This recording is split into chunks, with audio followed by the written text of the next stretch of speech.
I think we'll begin. Good morning, everyone. My name is Lila Eddington, and I am the statewide K-12 technical assistance person on contract with the California Community College Chancellor's Office. As a reminder, this session and the subsequent sessions will all be recorded for future use and future viewing by those of you on the Zoom call today, as well as individuals who have yet to be hired. But I want to welcome you. This is a kickoff of our K-12 Strong Workforce Program, Key Talent Onboarding. And the bad news is we are not at Lake Arrowhead, of which I am very sad. But the good news is we were able to include the LEAs and more people. So that's always good when we can include more people in the training. And so in setting the stage then for today, I want to remind you that this professional development is really meant to give a broad overview and to set a baseline for all of the K-12 Strong Workforce Program Key Talent. And so the details, sometimes we'll give you links, sometimes we'll refer you to other resources, but this is intent to give you an overview so that you more effectively can do your job in building career pathways from high school to community college and ultimately to jobs.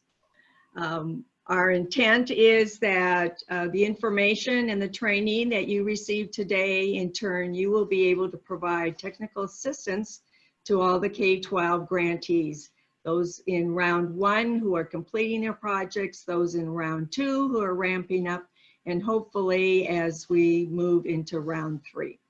I have been accused of being an optimist, and I'm going to stay an optimist. My glass is half full, not empty, and I'm hopeful that the investment the state has made they will continue to make this investment.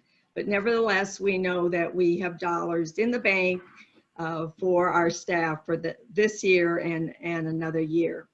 A couple instructions I want to give you. We do have a chat box. We will not interrupt our presenters during their presentation, but rather as time allows at the end, we will go in and see if there's some questions that we can quickly answer. If there are some questions that some of you are very good at coming up with that are a little more challenging, and we might have to do a little research, then we will take those questions, we will get an accurate answer for you, and then we'll send that out. I also want to remind you that at the end of each session in the chat box will be a link to an evaluation. And some of you may say, yeah, I've done evaluations before, but I want to assure you that we take your feedback very seriously. My background in the healthcare says if I don't do a good assessment, I won't be effective, and I certainly have transferred that into education. We need to know what information you still need, or what we need to clarify, or how we can move forward to help support you. This is actually an exciting day in my mind because I think it's the beginning of a relationship between K through 12 and the community colleges that we have dabbled at in the past, but not very successfully. And I think the reason was not because we didn't want to do it, not because we didn't even have the leadership, but for the first time I see we have key talent to help. And I've often said, if it's not somebody's job, it's nobody's job and nothing gets done. So you are the somebody and you can help us to implement this program. And for that, I'm excited. And I think we have an opportunity to provide appropriate and lifelong courses and training for our students that will make them productive citizens and improve the economy of our state. So with that, our first webinar is actually the overview of K-14 Career Technical Ed. And interesting, the Chancellor's Office calls it Career Ed, the K through 12 system calls it Career Technical Ed, but ultimately it's providing the students with the skill and knowledge that leads them to gainful employment. Our facilitators are Michelle McIntosh from the California Department of Ed and Sandra Sanchez from the California Community College Chancellor's Office. And with that, we'll turn to the next slide, and I believe Sandra is on first. Good morning, everyone. So today I just want to welcome you to what will be a three-part series, three-day series rather, of presentations co-presented with the Chancellor's Office and the California Department of Ed. And today we're really excited to have the opportunity to bring to you an overview of our systems and to lay the groundwork for the work that the technical assistance providers and the pathway coordinators will undertake in the field as we work together towards a better system of alignment between two separate systems of education in our state. My name is Sandra Sanchez, and I'm the Assistant Vice Chancellor for the Workforce and Economic Development Division for the California Community College's Chancellor's Office. Sandra, can you stop a minute? Sandra? Yes, ma'am. I need you all to mute your phones. We're picking up some background noise. Oh, perfect. Thank you. Go ahead, Sandra. All right. Are you sure that wasn't my background noise? I apologize.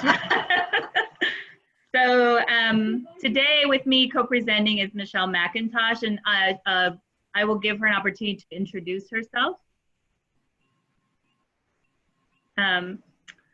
So just to put it into context, today we're going to give you a brief overview of our two systems and the context for the work that we're embarking on. It's important to understand the history that has brought us to this point so we can understand the direction that we're going in and why we need to go there together. So to start us off, I'm going to turn this over to Michelle, who's going to give us that history of the legislative bodies that govern the work that we do. All right, thanks, Sandra. Good morning, everyone. My name is Michelle McIntosh, and I serve as the administrator for the CTE Leadership Office of the California Department of Education. So the California Workforce Pathways Joint Advisory Committee was legislated to review and make recommendations regarding the data metrics for both the Career Technical Education Incentive Grant, or the CTEIG, and the K-12 Strong Workforce programs. It's also important to understand that this committee is additionally responsible for advising both the Chancellor's Office and the CDE on the development of the California's Strengthening Career Technical Education for the 21st Century Act, also known as our federal Perkins application. Beyond the application, this committee continues to work on the further development of the bigger California State Plan for Career Technical Education. Next slide. So the goals of the California Workforce Pathways Joint Advisory Committee are very brief. One, they are to signal the infrastructure needs for career technical education in the state. They are promoting regional and local educational agency efforts for alignment. And they are reinforcing student supports during critical transitions leading into high school, community college, and beyond. Next slide. Okay, so the guiding principles. The guiding principles are something that was developed through this California Workforce Pathways Joint Advisory Committee as a way that both systems would work together for student outcomes.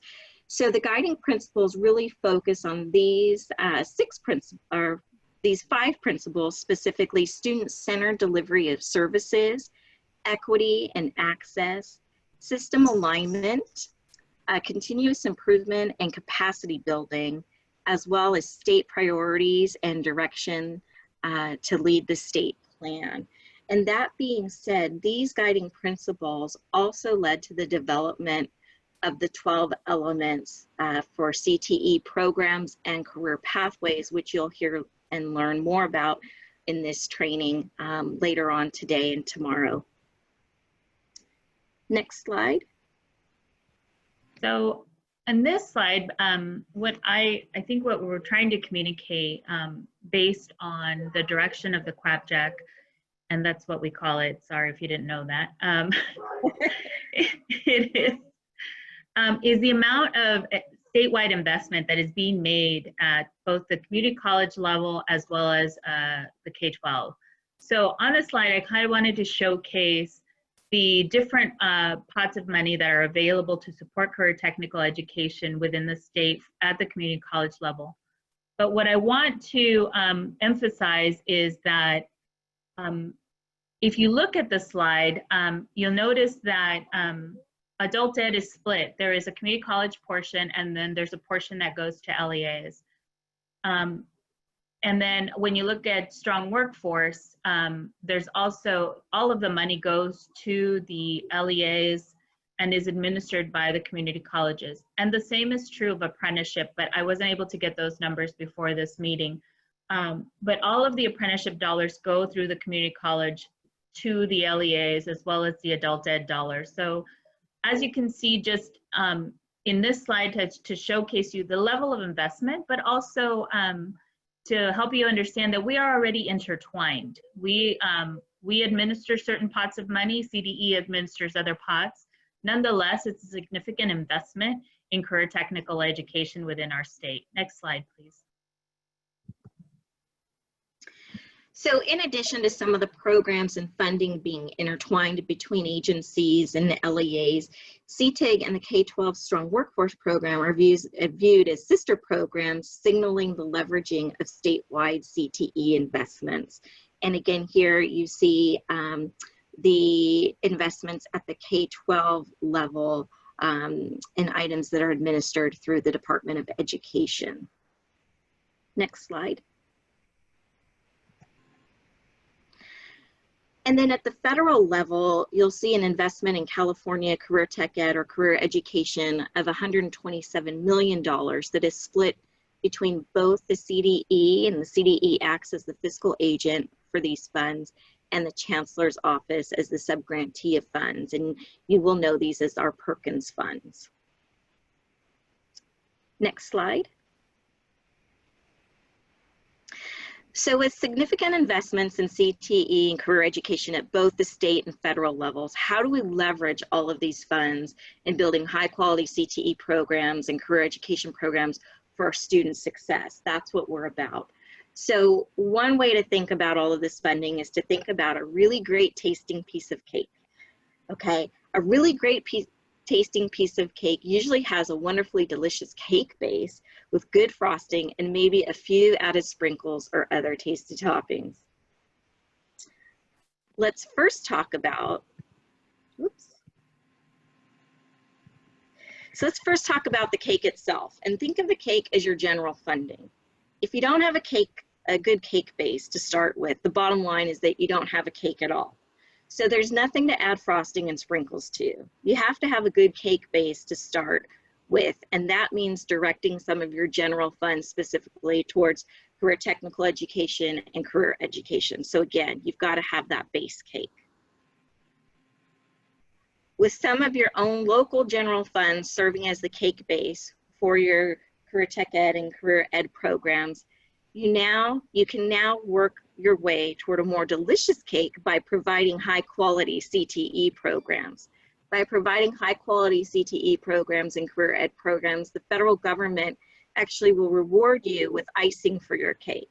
However, if you don't have a high quality CTE program or a high quality cake, then you don't get any of this icing, right? But you still have that cake, you still have that base cake, you still have your CTE and your career ed programs. Now, once you have your cake base, your general funds, and your frosting for providing high quality CTE programs, your Perkins funds, you have the opportunity to sprinkle otherwise known as state funds for CTE programs. All state funds, like your federal Perkins funds, are supplemental, meaning that they are in addition to your base program. They are supplemental to your base cake. They are not your entire cake. In fact, many of those state funds, many of those sprinkles first are dependent on your general funds or your base cake. And sometimes your federal funds or your frosting because the more general funds or the base cake you have going towards your CTE programs combined, sometimes with the federal funds and frosting actually will allow you to access and apply for more of those state funds or more sprinkles and other fabulous toppings. However, as much as I love sprinkles, sprinkles or state funding alone does not equal a cake. By starting CTE and career ed programs first with a good cake base such as your general funds, and then adding federal or icing and state funds or sprinkles, you can build high quality CTE and career education programs that lead to successful student outcomes, which is the wonderfully delicious cake that we all look forward to. Next slide. So as we have two agencies, including the Chancellor's Office and the CTE working together, we must also recognize that we have two systems, including the community college and the K-12 systems working together. And a quick review of the K-12 education system and how it operates. The California Department of Education serves 58 county offices of education with over 1,000 school districts, or what we call our local education agencies, and over 6.2 million students in the state of California. Next slide. Within the California Department of Education, which serves the K-12 system, the Career and College Transition Division is responsible for the administration and oversight of CTE programs through 4 different program offices, including the Adult Education Office, the Agriculture, Education, and Child, Family, and Consumer Science Office, the Career Technical Education Leadership Office, and the High School Innovation and Initiatives Office. Next slide. One of the programs that the TAPS and Pathway Coordinators are tasked with serving is the Career Technical Education Incentive Grant, also known as CTEIG. The CTEIG was established as a statewide education, economic, and workforce development initiative with the goal of providing pupils in kindergarten and grades 1 through 12 inclusive with the knowledge and skills necessary to transition to employment and post-secondary education. The purpose of this CTEIG program is to encourage, maintain, and strengthen the delivery of high-quality career technical education programs. Next slide. The CTE Leadership Office is responsible for the administration of the CTE Incentive Grant also. The CTEIG is a competitive grant through which funding is awarded based on a formula.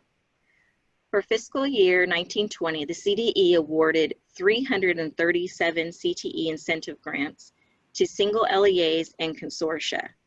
The data metrics or outcomes for this grant were modeled off of the Perkins IV and now the Perkins V legislation. The CTE Leadership Office administers the grant through 7 identified regions within the state, and 6 education program consultants at the CTE are responsible for providing technical assistance, reading and scoring grant applications, approving capital outlay forms, reviewing and approving expenditure reports, and just the general tracking and facilitation of the CTEIG program. Next slide. In addition to the CTEIG as a statewide CTE initiative, the CTE Leadership Office is also responsible for administering the federal Perkins dollars to both the Chancellor's Office and secondary LEAs in the K-12 system. The outcomes and data metrics for Perkins is specified in the Perkins V legislation. In administering the Perkins funds to the K-12 LEAs, the CTE recognizes 11 regions that follow the California County Superintendent's Educational Services Association, which some of you may know as CCCCO. For these 11 regions, the CTE has 4 educational program consultants that provide technical assistance, read and approve grant applications, approve grant capital outlay forms, review and approve expenditure reports, perform federal program monitoring. Okay, so this happens to be the federal Perkins dollars. Next slide.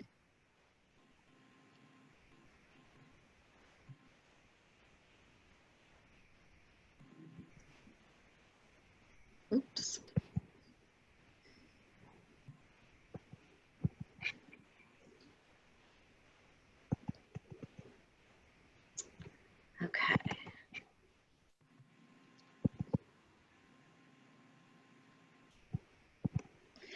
So for career technical education at the K-12 level, it's important to understand that classroom instruction is based on standards that are developed with industry partners. Next slide. The K-12 system for CTE also recognizes 15 specific industry sectors with the 58 pathways. Next slide. In addition, there are 10 education program consultants at the CTE that serve as industry sector leads. Each of these consultants is responsible for representing one or more of the 15 industry sectors at the state level and can be called upon for assistance as needed. I will now turn it over to Sandra to provide you with an overview of the California Community College System and the K-12 Strong Workforce Program. Sandra? Thank you, Michelle.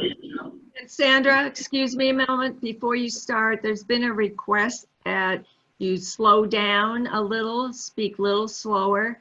Some of our students in the training are trying to take notes.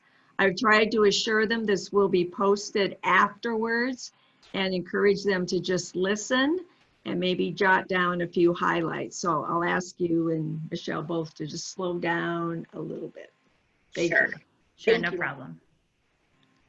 All right, so next slide, please.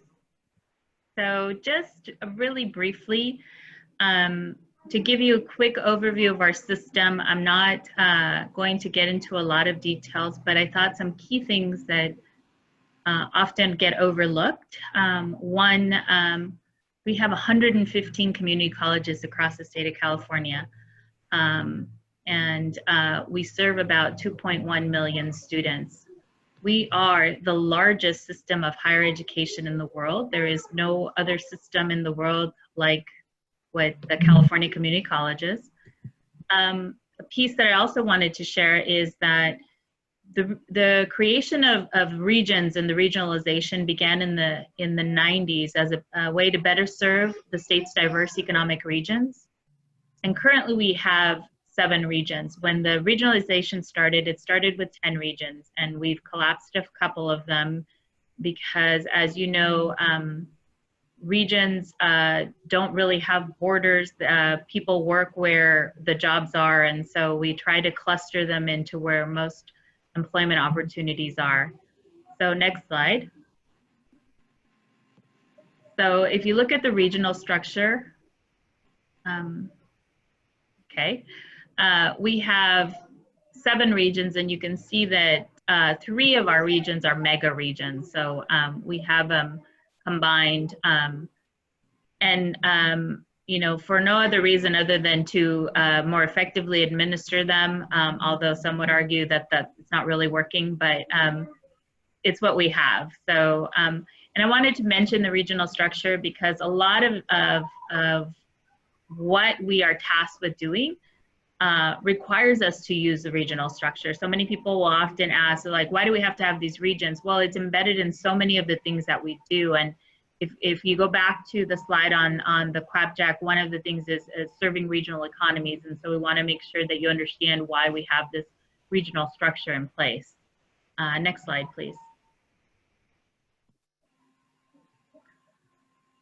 So I want to take us back a little bit down to memory lane and talk about the Strong Workforce Program in general. So in 2014, a task force was convened to identify, you know, to basically address the projected shortfall of the middle skill workers in California. And this task force was convened to identify what could be done and make recommendations of policy and practice to increase the production of industry valued degrees, credentials, and really with the ultimate goal of closing California's skills gap. So that work began in 2014. Next slide.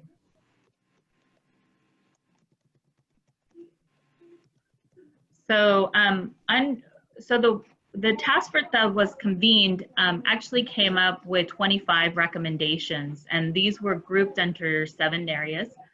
One was student success, Then there are career pathways, workforce data and outcomes, curriculum, CTE faculty, regional coordination, and of course funding.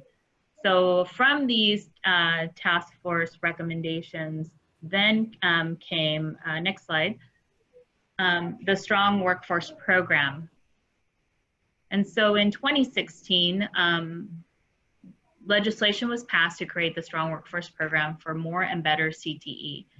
And so our Strong Workforce Program is tasked with increasing the number of students enrolled in programs leading to high demand, high wage jobs, and then better improving the quality of the students who complete our programs and who obtain employment and show improved earnings overall. Next slide. So subsequent to that came the vision for success. And so kind of building upon all of the learned activities from the Strong Workforce and looking at student equity and access across the state, the vision for success was developed. And the main goals of it, one was to increase, and this is very specific for the California community colleges, to increase the number of California community students who acquire associate's degrees, credentials, certificates, or specific skill sets that prepare them for an in-demand job by at least 20%, which, you know, is a huge undertaking and a huge ask. The second was to increase the number of California community college students transferring to a UC or a CSU by 35%, which is also a big lift. The next one was to decrease the average number of units accumulated by California community college students earning associate's degrees. So as you all know, an associate degree is typically 60 units. Most of our students were transferring with an excess of 80, 85, 87 units. So reducing the average number of units actually reduces time to completion if the students are taking the right courses. And so really focus on making sure we're on the right path and putting students in the correct pathways. The next one was increase the percentage of CTE students who report being employed in their field of study. This is a really critical component that the Strong Workforce Program is really tasked with executing and making sure that our colleges are helping our students to actually get employment within their field of study. The next pieces are around equity and access, which I'm sure you're all familiar with Perkins dollars. Reducing the equity gaps across all the measures for faster improvement among traditionally underrepresented students. And then reducing regional achievement gaps. And here again is the mention of regionalism through faster improvements among colleges located in regions with the lowest educational attainment of adults. So really trying to attack equity and access through multiple layers, but then at the same time, making sure that our students are able to obtain high skill, high demand jobs in their field of study. So next slide. So I'm sure many of you have seen this, but if you haven't, here's a quick overview of our K-12 Strong Workforce Program. It was created in 2018, and it is a joint effort between the California Community Colleges and the California Department of Education, designed to support intersegmental partnerships between LEAs and community colleges to strengthen CTE programs that aligned with regional workforce needs. And in addition to that, it's intended to support LEAs in developing and implementing high quality K-14 CTE course sequences, programs, and pathways. Next slide, please. So some of the key elements of our CTE programs or pathways is leveraging CTE efforts, including our Career Technical Education Incentive Grant, Perkins, and of course our Strong Workforce Program. We want to foster collaboration between the K-12 and the community colleges. We want to align to our regional sector priorities and initiatives, and we want to offer pathways with high quality CTE curriculum and instruction. So, you know, the K-12 Strong Workforce really complements the work of the CTEIG program. And as many of you are aware, the CTEIG program came into being about 5 years before this program. So there's a little bit of time that the Strong Workforce K-12 needs to, you know, get not caught up so much, but to enhance what the work of the CTEIG grant is doing within the K-12 system, but also to further improve the collaboration between K-12 and community colleges. Next slide, please. So as many of you are familiar, one of the unique features of our Strong Workforce review and award process is that in the legislation, we are required to have selection committees. So the selection committee relies on the input and the expertise of multiple stakeholders, teachers, business leaders, and many and most who have a deep understanding of the needs as well as the priorities of their particular region. And I know there was a question in the past about who was involved in these selection committees. Well, we actually took the time to look at who is involved, and the majority of the participants on our selection committees are K-12 partners, whether they're a County Office of Education representative, a faculty member, or, well, you guys call them teachers, we call them faculty. So there is a lot of collaboration, but the expertise from the K-12 side is very well represented on these selection committees. There are 8 regional selection committees, and we say 8, and I showed you 7 regions earlier. 8 because Orange County and LA County are split up. It was too big to combine them into one. And if you're at all familiar with LA traffic, nobody from LA wants to drive to Orange County. So it made more sense to split those up. So the selection committee members, they read, they score applications, they deliberate as a region, and ultimately they're the ones who recommend who gets awarded. This year, we had just under 180 selection committee members, with the majority of them representing schools in school districts. You know, I'm sure you're all aware, they all play a very important role in deciding who gets awarded the Strong Workforce K-12 dollars. Next slide. So on this slide, I just wanted to show a side-by-side comparison of year 1 and year 2, and this is really small, so I hope you can see this. I can barely see it. So, and so I won't get into the details of it because I can barely see it. But I wanted you to understand how the awards were dispersed across the regions and the states and throughout the state. So we had a total for the last round of 302 applicants. I know the slide says pending, but our awards have actually been announced. And so we can update that to reflect that as well. Next slide, please. So another unique feature of our Strong Workforce K-12 program is that we have a 2-tiered system of support. One is the technical assistance providers to provide regional leadership in the development, the administration, and the organization of pathway improvement initiatives. And then, of course, there are 72 K-12 pathway coordinators who support link and align program development efforts funded by CTEIG, K-12 Strong Workforce, and Community College Strong Workforce Program and Investment. And just to take you back to the original slide where I showed you the various pots of money, it's really important that our K-14 TAPs, as well as our pathway coordinators, understand the diversity of the funding that is available to a community college and a K-12 district, because you will be asked those questions because it'll be convenient. For no other reason. People will know that you are funded from Strong Workforce and that you're supposed to help Strong Workforce and CTEIG, but they will ask you Perkins questions.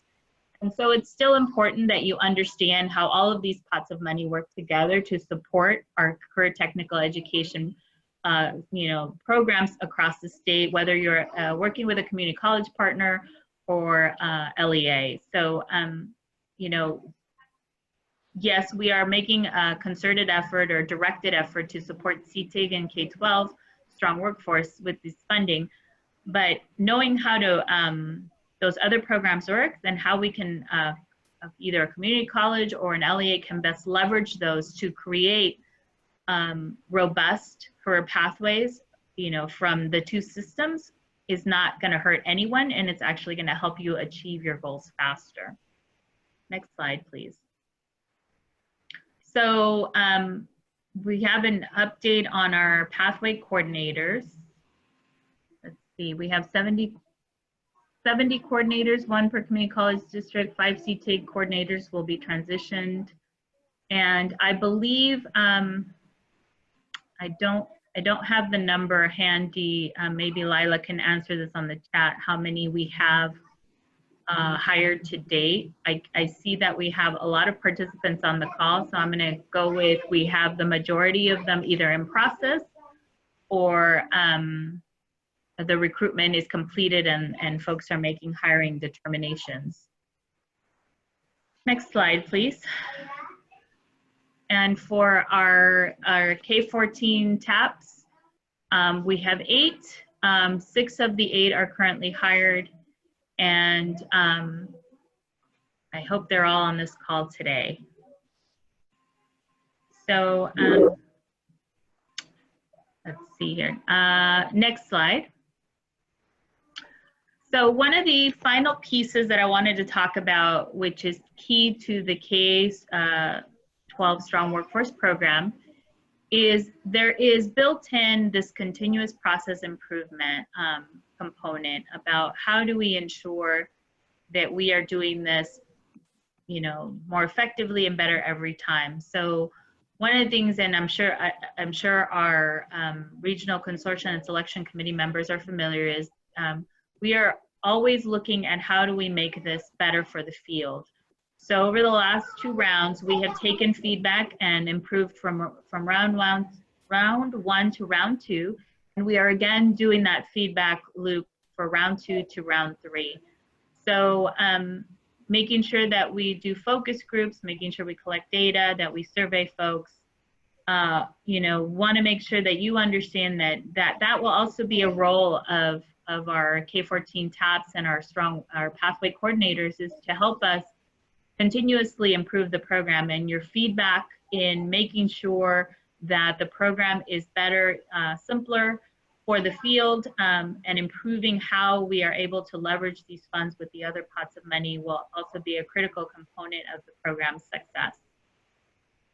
So next slide, please.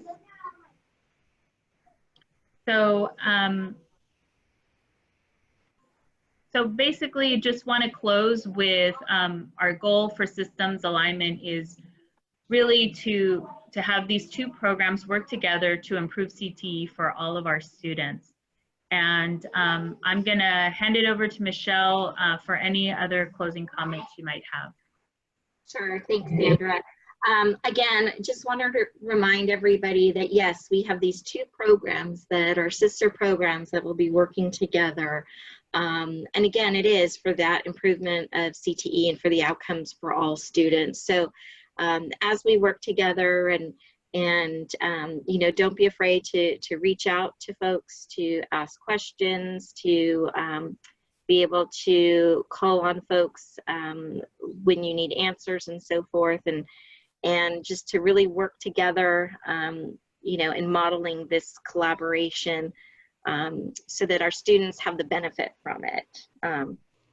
And so with that, Sandra, if there's anything else you'd like to say, I just want to thank all of you for your commitment to this and for your commitment to our students. And I look forward to the rest of the training for the next 3 days. Thank you, Michelle. Yes, I just want to also give everyone my thanks, especially the WestEd team and Lila for putting this together and helping us to provide allowing us the opportunity to share with you our goals for the state, and then of course with all the training that will happen in the next few days, hopefully it won't be too much like drinking from a fire hose, but we hope that this will help lay the foundation and the groundwork for how we continue to move forward together.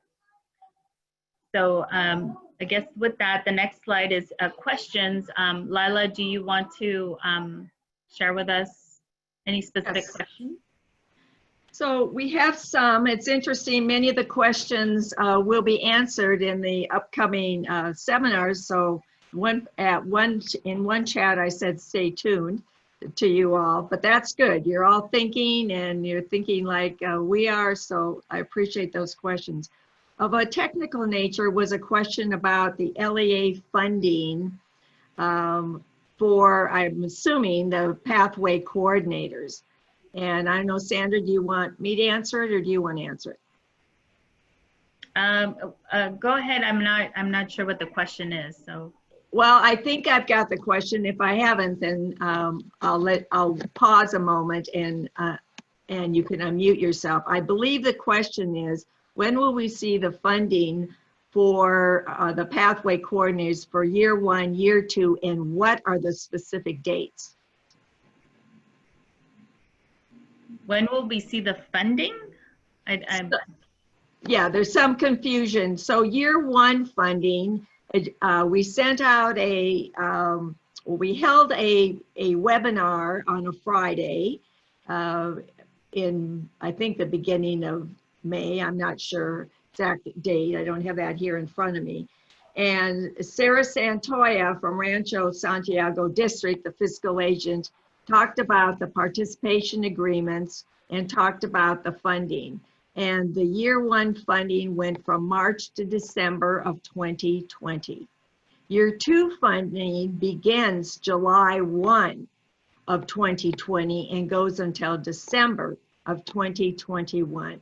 And that is what you will find in the details of that participation agreement. My understanding is that those agreements were going out the first part of June, not necessarily June 1st. And then you will have directions as to how to access those funds.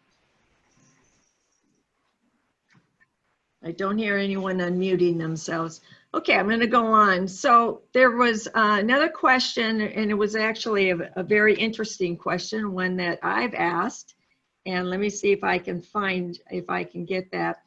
Is there any work being done in looking at the data of transferable skills? For example, a student in an engineering industry sector can go into manufacturing and transportation sectors for employment, and they would not count as a success. Sandra, do you want to say anything on that, or do you want me to?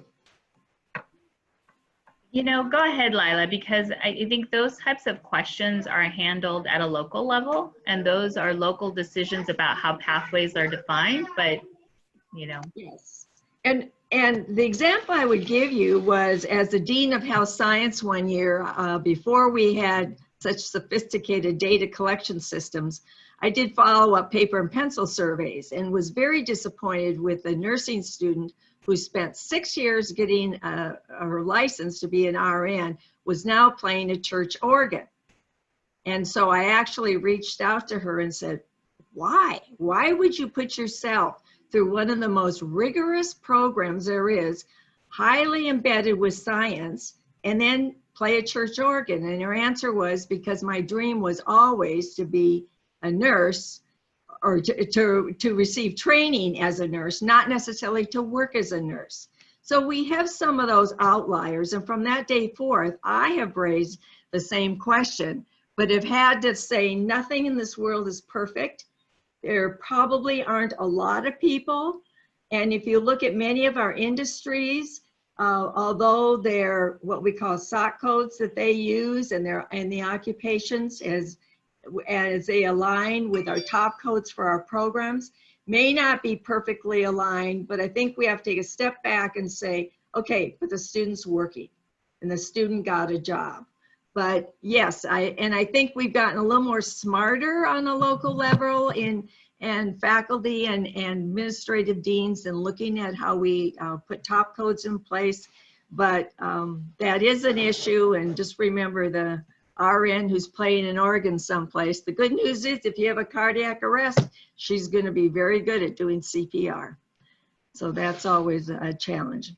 There was another question about a goal or requesting more information on planning for CTE, and that will be a webinar tomorrow that Ray Lynn and Tara will be sharing with you how to develop your local CTE plan, which is an overview of the plan and then looking at how you can utilize funding both with Perkins, CTEIG, and Strong Workforce. So you're ahead of us. Let's see, the number of pathway coordinators today, we are at about a halfway point. Some of you have sent me in the chat room that you are currently interviewing. We know we have a number of them that will come on July 1st. And so keep pedaling, keep hiring. None of us expected to have, actually today I heard on the news, this is the 80th day of stay at home, and who would have ever imagined we would be in this situation.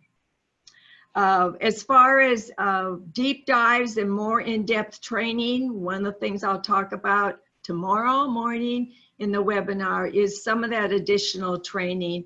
And what I responded in the chat was, at the final seminar or webinar that you are going to participate in and a regional level, we're asking you to identify some of those needs that you have within your region, recognizing that every region is different. Every region has a different infrastructure and different needs, and we want to acknowledge that. And that will be part of what will then drive the additional training that we will provide for you based on an as-needed basis. So I think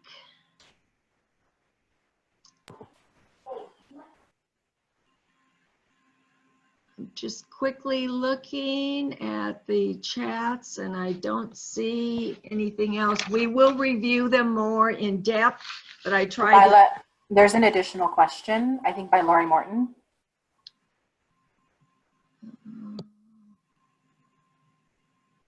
Okay, Lori. When should we expect to receive round 2 sub-agreements for K-14 TAPs? For the January 1, 2021 through June 30th, 2022, will this be another 285,000? Sandra, I'm not tackling that one. You're muted. Sandra, you're muted. The year 2, the year 2 sub-agreements are supposed to go out now in June. And if I'm not mistaken, Sarah had mentioned that those were coming out, and the amounts will be reduced because we don't have enough money to make them at 285. I'm not sure where that number came from, but I can't think of the number that Sarah and I discussed off the top of my head, but we can definitely have that update for you in the next few days, but it will not be at 285.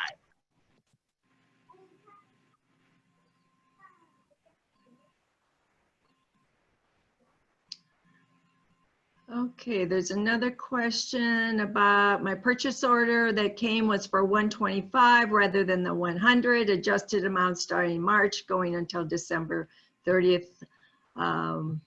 I know this is incorrect and I'm working. When will we be getting the updated PO? So it's actually going to be an amendment to your contract. So it's going to come this month when it goes to Rancho's board.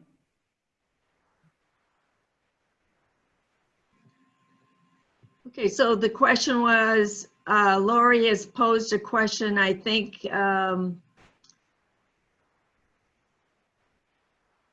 indicating that now we're back to K through 14 TAP, I'm going to guess, maybe, I'm not sure. So Lori, if you want to clarify your question, why don't you unmute yourself and clarify the question?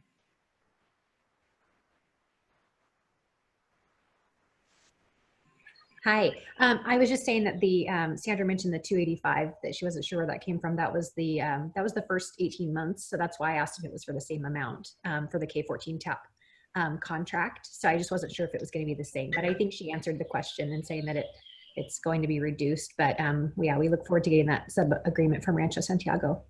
Thank you. Thank you. Okay, I think we have pretty well exhausted questions and probably exhausted your attention span. It is an hour.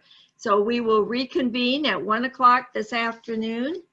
And with the next webinar, webinar 2, Building High Quality CTE Pathways and Programs. And Tara Nielsen from CTE will be talking about the 12 elements. An overview, and then I will be talking about the K-14 CTE pathways and programs, defining, giving examples. But there's been some questions about how do we align, how do we do articulation, and I hope to cover all that for you this afternoon. Information that I think will help you to understand the requirements in Title V, the requirements of the community college, but yet how we can work together to create these pathways. So with that, thank you all. Have a nice lunch, and we'll see you at 1 o'clock. Thank you.